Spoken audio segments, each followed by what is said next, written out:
سونے کی چڑیا۔ بچوں، نیشا پور ایران کا قدیم شہر ہے جو خراساں کے صوبے کا صدر مقام تھا۔ وہاں ایک سوداگر تھا جو خود کو نہایت عقل مند سمجھتا تھا۔ سوداگر کا لوگ عاقل کے نام سے پہچانتے تھے۔ عاقل کا اصلی نام نصیر الدین تھا جو مال تجارت کی صورت میں نادر و نایاب اشیاء لاتا تھا۔ دیکھنے والے ان چیزوں کو دیکھ کر حیران رہ جاتے، منہ مانگے دام دے کر خرید لیتے۔ ایک دن وہ بازار میں بیٹھا اپنے دوست سے باتیں کر رہا تھا۔ ایک چڑی مار اس کے قریب سے گزرا جو گا رہا تھا: سونے کی چڑیا، جادو کی پڑیا، بجتا ہے گھنٹا، دیتی ہے انڈا۔ اس نے جب یہ سنا تو وہ اپنے دوست سے رخصت ہوا اور چڑی مار کے پیچھے چل دیا۔ چڑی مار کے پاس سب پنجرے خالی تھے، بس ایک پنجرے میں خاکی رنگ کی چڑیا اپنے پر پھڑپھڑا رہی تھی۔ سوداگر چلتے چلتے سوچنے لگا کہ سونے کی چڑیا مجھے خرید لینی چاہیے۔ اگر یہ واقعی سونے کا انڈا دیتی ہے تو پھر مجھے اتنی محنت نہیں کرنی پڑے گی۔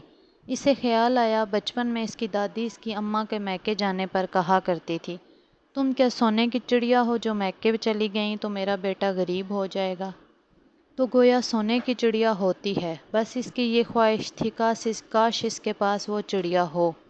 چڑی مار کو روکتے ہوئے سوداگر نے کہا: بھائی، کیا واقعی یہ سونے کی چڑیا ہے؟ یہ تو عام سی چڑیا لگ رہی ہے۔ چڑی مار نے اسے اوپر سے نیچے تک دیکھا اور جان گیا کہ کوئی بیوقوف شخص ہے جو میرا ہونا چاہتا ہے۔ اس نے یقین دلایا: بھائی، چڑیا نہیں، جادو کی پڑیا ہے۔ 14ویں رات کو جب دور کہیں گھر بجتا ہے، یہ سونے کا انڈا دیتی ہے۔ اس چڑیا نے مجھے امیر کر دیا۔ میرے گھر میں اب تک 10 انڈے دے چکی ہے۔ میرے ملک چلو، وہاں میرے شاہانہ ٹھاٹھ باٹھ میں اسے نہیں بیچتا، مگر یہ اپنے مالک کو صرف 10 انڈے دیتی ہے۔ اس کے بعد اگر کوئی اسے خرید لے، پھر اس کے پاس مزید 10 انڈے دوسرے مالک کو دے گی۔ چڑی مار کی باتوں کو سچ سمجھ کر سوداگر نے وہ چڑیا خرید لی اور اپنا سب کچھ چڑی مار کو بیچ دیا۔ چڑی مار اگلے روز بازار میں پھر کسی کو نظر نہ آیا۔ سارا مال و دولت، گھر بار ایک چڑیا کے عوض چڑی مار کو فروخت کر کے سوداگر چڑیا کے پنجرے کے ساتھ ایک جھونپڑی میں رہنے لگا۔ دوستوں نے اسے بہت سمجھایا، اس نے گھاٹے کا سودا کیا ہے اور دھوکہ کھایا ہے، مگر سوداگر کا کہنا تھا وہ بہت سمجھدار ہے، وہ کبھی گھاٹے کا سودا نہیں کرتا۔ تم دیکھنا مجھے کتنا فائدہ ہوگا۔ سوداگر کو بس 14ویں رات کا انتظار تھا۔ آخر وہ رات آ گئی۔ سوداگر بہت خوش تھا کہ اس کی چڑیا آج سونے کا انڈا دے گی۔